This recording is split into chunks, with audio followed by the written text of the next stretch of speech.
ഇന്ത്യയുടെ ഏറ്റവും toughest examination എന്ന് പറയുന്നത് സിവിൽ സർവീസ് എക്സാമിനേഷനാണ്. അതിൻ്റെ റിസൾട്ടൊക്കെ കഴിഞ്ഞ ദിവസങ്ങളിൽ വന്നു. നമുക്ക് അഭിമാനകരമാണ്. കാരണം കേരളത്തിൽ നിന്ന് 6 കണ്ടസ്റ്റൻസ് ആദ്യത്തെ 100 പേരിൽ വന്നു.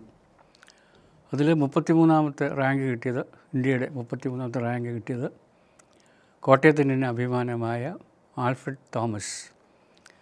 അദ്ദേഹത്തിന് കോട്ടയം പൗരാവലിയുടെ മുഴുവൻ അഭിനന്ദനങ്ങൾ അറിയിക്കുന്നു. It's very difficult examination, I must say.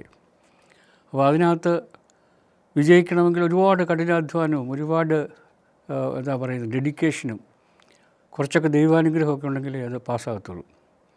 അപ്പോൾ അതെന്നെ ചിന്തിപ്പിച്ചൊരു കാര്യമുണ്ട്. Excellence, they are excellent, these people are excellent. അപ്പോൾ എന്താണ് ഈ എക്സലൻസിൻ്റെ മാനദണ്ഡം? നമുക്കെല്ലാവർക്കും ഓരോ ഫീൽഡ് ദൈവം അനുവദിച്ച് തന്നിട്ടുണ്ട്. ആ ഫീൽഡിലെല്ലാം എക്സലൻ്റ് ആകുക എന്നുള്ളതാണ് നമ്മളെക്കൊണ്ട് ഉദ്ദേശിക്കപ്പെട്ടിരിക്കുന്നത്. ആൻഡ് ഞാൻ ചിലപ്പോഴൊക്കെ ചിന്തിക്കാറുണ്ട്, ഒരുപാട് ഫാക്ടേഴ്സ് ഉണ്ട് എക്സലൻസ്, എന്നാലും 3 ഫാക്ടേഴ്സിനെ കുറിച്ച് ഞാൻ പ്രത്യേകിച്ച് ചിന്തിക്കാറുണ്ട്. അത് നിങ്ങളുമായിട്ടൊന്ന് ഷെയർ ചെയ്യണമെന്ന് ആഗ്രഹിക്കുന്നു. 3 Ds. ഒന്നാമത്തെ ഡി എന്ന് പറയുന്നത് ഡ്രീം അല്ലെങ്കിൽ ഡിസയർ. രണ്ടാമത്തെ ഡി ആണ് ഡെഡിക്കേഷൻ. മൂന്നാമത്തേത് ഡിസിപ്ലിൻ. ഇങ്ങനെ 3 D ആണ് ഏത് പ്രസ്ഥാനത്തിൽ, whether it is music or science or arts, what ever it may be, അവിടെ എക്സൽ ചെയ്യണമെങ്കിൽ നമുക്ക് ഈ 3 Ds വിദ്യാർത്ഥിക്ക് ആവശ്യമാണ്. ഓരോ ഡിയെക്കുറിച്ച് ഞാൻ അല്പസ്വല്പം പറഞ്ഞ് എൻ്റെ വാക്കുകൾ അവസാനിപ്പിക്കാം. ഒന്നാമത്തെ ഡി എന്ന് പറയുന്നത് ഡിസയർ അല്ലെങ്കിൽ ഡ്രീം. ഈ ഡ്രീം ചെയ്യാനുള്ള കഴിവ് മനുഷ്യന് മാത്രമേ ഉള്ളൂ. മറ്റ് ജന്തുക്കൾക്കൊന്നും അങ്ങനെ ഭാവിയെക്കുറിച്ചൊന്നും ഡ്രീം ചെയ്യാനുള്ള കഴിവോ അതിനുള്ള വരമോ ഒന്നുമില്ല. അപ്പോൾ ഈ ഇംഗ്ലീഷിൽ ഒരു ചൊല്ലുണ്ട്, the cathedral is first built in the mind. ആരുടെ ഒരു സ്വപ്നമാണ് ഏത് കത്തീഡ്രലിൻ്റെ ആരംഭം, പിന്നീടാണ് അത് മരമായും മണ്ണായും കമ്പിയായും ഒക്കെ പ്രത്യക്ഷപ്പെടുത്തും. So first that should be a dream. മനുഷ്യൻ നൽകിയിരിക്കുന്ന ഏറ്റവും വലിയൊരു വരം. അപ്പോൾ ഈ ഡ്രീം ഇല്ലെങ്കിൽ നമ്മുടെ ജീവിതം മുന്നോട്ട് പോകത്തില്ല. ഈ മഹാനായ മക്കാർദറെക്കുറിച്ച് നിങ്ങൾ കുറച്ച് പേരെങ്കിലും കേട്ട് കാണും. 2ാം ലോക മഹായുദ്ധത്തിൽ അമേരിക്കൻ ഐക്യ സഖ്യത്തെ നേതൃത്വം നൽകിയ മക്കാർദർ, അദ്ദേഹത്തിൻ്റെ ഒരു പ്രശസ്തമായ ചൊല്ലുണ്ട്, you are as young as your dreams, young as your hopes, as old as your fears, as old as your doubts.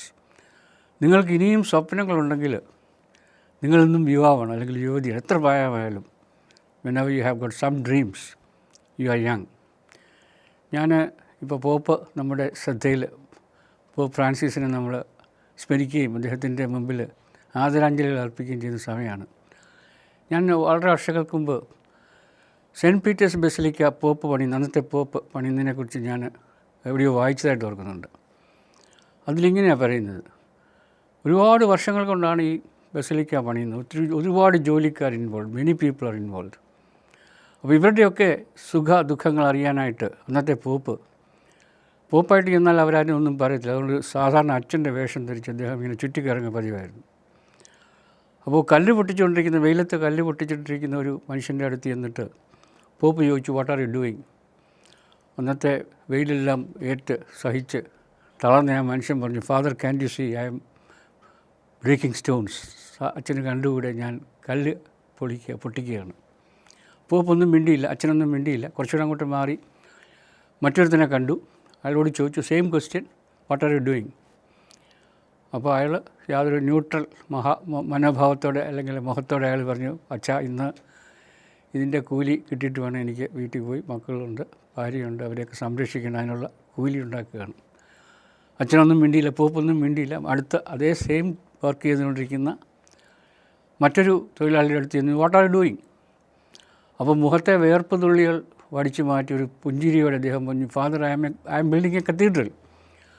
അപ്പോൾ കല്ല് പൊട്ടിക്കുമ്പോൾ കത്തീഡ്രൽ പണിയുന്ന സ്വപ്നം കാണുന്നവന് മാത്രമേ അവൻ്റെ വർക്ക്, സ്വപ്നം കാണുന്നവനാണ് അവൻ്റെ വർക്ക് ഒരു ഡ്രഡ്ജറിയായി തോന്നാത്തത് സ്വപ്നം കാണുന്നതിന് മാത്രമേ ഉള്ളൂ. So you have to great dreams. It is great dreams that make life in this എക്സലൻസിലേക്ക് ആദ്യ പടി എന്ന് പറയുന്നത് ഡ്രീമാണ്.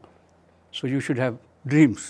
നമ്മുടെ കുട്ടികൾക്ക് നമ്മുടെ കുഞ്ഞുങ്ങൾക്ക് സ്റ്റുഡൻസിനൊക്കെ പറഞ്ഞു കൊടുക്കണം. You should have great dreams. എനിക്ക് തോന്നുന്നു രണ്ടാമത്തെ ഡി എന്ന് പറയുന്നത് ഡെഡിക്കേഷനാണ്. ഈ ഡ്രീംസ് കൊണ്ട് മാത്രം കാര്യമായില്ല. There should be some amount of dedication also. നിങ്ങളൊരു പക്ഷേ കുറച്ച് പേരെങ്കിലും വായിച്ച് കാണും. റുഡിയാർഡ് കിപ്ലിംഗ് എന്ന് പറയുന്ന നോബൽ പ്രൈസ് വാങ്ങിച്ച ജംഗിൾ ബുക്കൊക്കെ എഴുതി പ്രശസ്തനായ റുഡിയാർഡ് കിപ്ലിംഗ്, അദ്ദേഹത്തിൻ്റെ ഒരു പ്രശസ്തമായ കവിതയുണ്ട്, ഇഫ് എന്ന് മാത്രമേ ഉള്ളൂ എൻ്റെ ഹെഡിങ്. ഏതാനും വർഷങ്ങൾക്ക് മുമ്പ് ഇംഗ്ലണ്ടുകാർ ഏറ്റവും നല്ല കവിതയായിട്ട് തിരഞ്ഞെടുത്തതാണ് ഈഫാണ്. അതിനകത്തൊരു മകൻ എഴുതുന്ന കവിതയാണ്. സാധാരണ ഇങ്ങനെ വെറുതെ യാതൊരു ലക്ഷ്യവുമില്ലാതെ നടക്കുന്ന ഒരു ചെറുപ്പക്കാരൻ കാമ്പും കരുത്തുമുള്ള ഒരു യുവാവായി എങ്ങനെ മാറാം എന്ന ഒരച്ഛൻ്റെ ഉപദേശമാണ് ഈ 11 ഉപദേശങ്ങളുണ്ട്. അതെല്ലാം മറ്റും ഞാൻ പറയുന്നില്ല. അതിൽ അദ്ദേഹം പറയുന്നത് ഈ ഡ്രീംസിനെ കുറിച്ച് അദ്ദേഹം പറയുന്നൊരു കാര്യമുണ്ട്. ഈ ഡ്രീം കൊണ്ട് മാത്രം നടന്നുകൊണ്ട് കാര്യമായില്ല. ഡ്രീംസ് വേണം, പക്ഷേ യു ഹാവ് ടു ഡെഡിക്കേറ്റ്. നിൻ്റെ ജീവിതം നിന്നേക്കാൾ വലിയ എന്തെങ്കിലും ഒന്നിൽ സമർപ്പിക്കണം. ആ സമർപ്പിക്കുമ്പോൾ മാത്രമേ നമ്മളെക്കാൾ ശ്രേഷ്ഠമായ എന്തെങ്കിലും ഒരു കാര്യം, അത് ശാസ്ത്രമാകാം, കലയാവാം, അല്ലെങ്കിൽ സ്പോർട്സ് ആവാം, വാട്ട് ഇറ്റ് മേ ബി, നമ്മളെക്കാൾ വലിയൊരു പ്രസ്ഥാനത്തിന് വേണ്ടി നമ്മെ തന്നെ സമർപ്പിക്കുമ്പോൾ പ്രസ്ഥാനത്തിൻ്റെ വലിപ്പം നമ്മുടെ തോളിൽ വീഴുമ്പോൾ നാം അറിയാതെ വളരും. That's what dedication means. ഈ ഡെഡിക്കേഷൻ്റെ ഏറ്റവും വലിയ പാരമ്യം, ഞാനൊരു രസതന്ത്ര വിദ്യാർത്ഥി എന്ന നിലയിൽ പല ശാസ്ത്രജ്ഞന്മാരുടെയും ജീവിതം പഠിക്കാനായിട്ട് അവസരമുണ്ടായി. പിന്നെ ഏറ്റവും ആകർഷിച്ചത് മേരി ക്യൂറിയാണ്. മാഡം ക്യൂറി നമുക്കറിയാം 2 നോബൽ പ്രൈസ് വാങ്ങിച്ചു. ഒന്ന് ഫിസിക്സിലും ഒന്ന് കെമിസ്ട്രിയിലും. സാധാരണ സ്ത്രീകൾക്ക് നോബൽ പ്രൈസ് കുറവാണ്. 2 നോബൽ പ്രൈസ് വാങ്ങിച്ചവർ തുലവും കുറവാണ്. പക്ഷേ ഷീ ഗോട്ട് 2 നോബൽ പ്രൈസസ്. അപ്പോൾ ഈ 2 നോബൽ പ്രൈസ് വാങ്ങിച്ചു എന്നുള്ളതല്ല മാഡം ക്യൂറി എനിക്ക് പ്രിയങ്കരിയാക്കി മാറ്റുന്നത്. ഞാൻ മനസ്സിലാക്കിയത് ഷീ ഡിസ്കവർ റേഡിയം. പക്ഷേ റേഡിയം കണ്ടുപിടിക്കുക എന്ന് പറഞ്ഞൊരു നിസ്സാര ആയിരുന്നില്ല. അവർ 5 ടൺ പിച്ച് ബ്ലണ്ട്, 5 ടൺ പറഞ്ഞാൽ ഏതാണ്ട് അര ലോറി പിച്ച് ബ്ലണ്ട് അത് അരിച്ചാണ് ഏതാണ്ട് 5 വർഷം രാപകലില്ലാതെ ഊണും ഉറക്കവും ഒഴിച്ച് അരിച്ചാണ് അവർക്ക് 2 ഗ്രാം റേഡിയം കിട്ടിയത്. That is a great success. ശാസ്ത്രത്തിലൊരു വലിയൊരു സംഭവം തന്നെയായിരുന്നു മാരി ക്യൂറി ഡിസ്കവറിങ് റേഡിയം. പക്ഷേ ഇത് വായിച്ചപ്പോൾ, അവരുടെ ജീവിതം വായിച്ചപ്പോൾ അവർ പറഞ്ഞൊരു കാര്യമുണ്ട്. അവരുടെ കല്യാണത്തിൻ്റെ തലേ ദിവസം ഏതാനും ദിവസങ്ങൾക്ക് മുമ്പ് അവരോടൊരു സുഹൃത്ത് പറഞ്ഞു, Curie I will give you a wedding dress, നിനക്ക് ഞാനൊരു വെഡിങ് ഡ്രസ്സ് തരാം എന്ന് പറഞ്ഞു. അപ്പോൾ അവർ പറഞ്ഞ മറുപടിയാണ്, വെഡിങ് ഡ്രസ്സ് കൊടുക്കാമെന്ന് പറഞ്ഞപ്പോൾ മേരി ക്യൂറി പറഞ്ഞ മറുപടിയാണ് എന്നെ അത്ഭുതപ്പെടുത്തി. അവർ പറഞ്ഞു, എനിക്ക് ആകെ 2 ഡ്രസ്സേ ഉള്ളൂ, അതിലൊന്ന് ഉടുത്തുകൊണ്ട് വേണം, ഒന്ന് നനച്ചിട്ടിട്ട് വേണം മറ്റേ ഉടുത്തുകൊണ്ട് ലാബിൽ പോകാൻ. എന്തെങ്കിലും കാരണവശാൽ ഉണങ്ങിയില്ലെങ്കിൽ എൻ്റെ ലാബിൽ പോക്ക് വിഷമമാവും. അതുകൊണ്ട് ഒരെണ്ണം കൂടെ കിട്ടിയാൽ that will be good, so make it simple എന്ന് പറഞ്ഞത്. സോ ഞാൻ ചിലപ്പോൾ എൻ്റെ കുട്ടികളോടൊക്കെ പറയാറുണ്ട്, 2 ഉടുപ്പുകൊണ്ട് 2 നോബൽ പ്രൈസ് വാങ്ങിയ മേരി ക്യൂറി ആയിരിക്കണം. That should be our model. So dedication. The second D I must say is for excellence is dedication. And the third D, I'll conclude with that particular tree, is discipline. Discipline ഈ ഡിസിപ്ലിനാണ് അത് നമ്മുടെ ഡ്രീംസും റിയാലിറ്റിയും തമ്മിലുള്ള പാലമാണ് discipline. നമ്മളുടെ best കാര്യങ്ങൾ ഏത് successful ആയിട്ടുള്ള മനുഷ്യരോട് ചോദിച്ചാലും പറയും his life was A life of discipline. ഭയങ്കര അതായത് അച്ചടക്കത്തിൻ്റെ ഒരു ജീവിതം. നമുക്ക് തോന്നിയ പോലെ ജീവിച്ചതുകൊണ്ട് ഒരിക്കലും ആരും സക്സസ്ഫുള്ളായിട്ട് മാറിയിട്ടില്ല. ആൻഡ് ഞാൻ ഒരുപാട് ഡിസിപ്ലിനിൽ കൂടി ഒരുപാട് വലിയ ആളുകളെ കണ്ടിട്ടുണ്ട്, മനസ്സിലാക്കിയിട്ടുണ്ട്. പക്ഷേ എന്നെ ഏറ്റവും ആകർഷിച്ചിരിക്കുന്നത് പലരുണ്ട്, എങ്കിലും എനിക്ക് ഏറ്റവും ഗ്ലിയറിംഗ് ആയിട്ട് ഏറ്റവും ശ്രദ്ധേയമായി തോന്നിയിരിക്കുന്നത് കാൾ ലൂയിസ്. നമുക്ക് കുറച്ച് പേർക്കെങ്കിലും കാൾ ലൂയിസിനെ അറിയാം. ലോകം കണ്ട ഏറ്റവും വലിയ സ്പോർട്സ് പേഴ്സൺ. സ്പ്രിൻറ്റിലും ലോങ് ജമ്പിലും ലോകം കണ്ട ഏറ്റവും വലിയ സ്പോർട്സ് പേഴ്സണിൽ ഒരാൾ കാൾ ലൂയിസ്. ഏതാനും കുറേ വർഷങ്ങൾക്ക് മുമ്പ്, ഞാൻ കൃത്യമായിട്ട് വർഷം ഓർക്കുന്നില്ല, അദ്ദേഹം ഒരേ ഡിസിപ്ലിനിൽ ഒരേ ഐറ്റത്തിൽ 3 ഗോൾഡ് മെഡൽ നേടി. ലോങ് ജമ്പ് 3, അത് വളരെ റെയറായിട്ട് നടന്ന, അധികം ആരും അങ്ങനെ ലഭിച്ചിട്ടില്ല. കണ്ടിന്യൂസ് 3 ഒളിമ്പിക്സിൽ 3 ഗോൾഡ് കിട്ടുക എന്ന് പറയുന്നത് വളരെ അപൂർവമായിട്ടുള്ള കാര്യമാണ്. 3 ഗോൾഡ് കിട്ടിയപ്പോൾ, മൂന്നാമത്തെ ഗോൾഡ് കിട്ടിക്കഴിഞ്ഞപ്പോൾ കാൾ ലൂയിസിനോട് ആരോ ചോദിച്ചു, what is the secret of your success?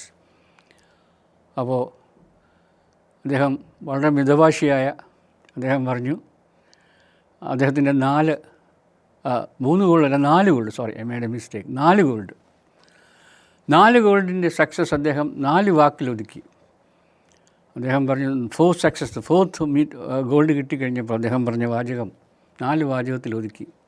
അദ്ദേഹം പറഞ്ഞു ഗ്രേറ്റർ ഫോക്കസ്, ഗ്രേറ്റർ പെയിൻ. അപ്പോൾ ആരോ ചോദിച്ചു, കുഡ് യു എക്സ്പ്ലെയിൻ, ഞങ്ങൾക്കിത് മനസ്സിലായില്ല, ഒന്നുകൂടെ പറയാമെന്ന് ചോദിച്ചു. അപ്പോൾ അദ്ദേഹം പറഞ്ഞു, എനിക്ക് 36 വയസ്സ്. അദ്ദേഹം പറഞ്ഞു എനിക്ക് 36 വയസ്സായി. 36 വയസ്സെന്ന് പറയുന്നത് ഒളിമ്പിക്സിൽ വാർദ്ധക്യമാണ്. 20-22 വയസ്സുള്ള പിള്ളേരോട് കൂടെ വേണം എനിക്ക് ചാടാൻ. I had to discipline myself. So I practiced. I practiced in the snow. I practiced in the sun. I practiced in the rain. I practiced in the morn. I practiced in the eve. I practiced and practiced.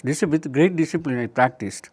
And that is the result of, the result of this particular practice and dedication is these 4 gold medals. So I must say,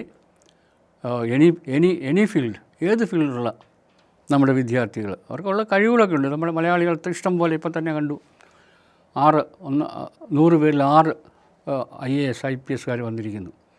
so if you want to be successful, if you want to be excellence, you have to have these particular 3 Ds, namely desire or dream, dedication, and third one, discipline.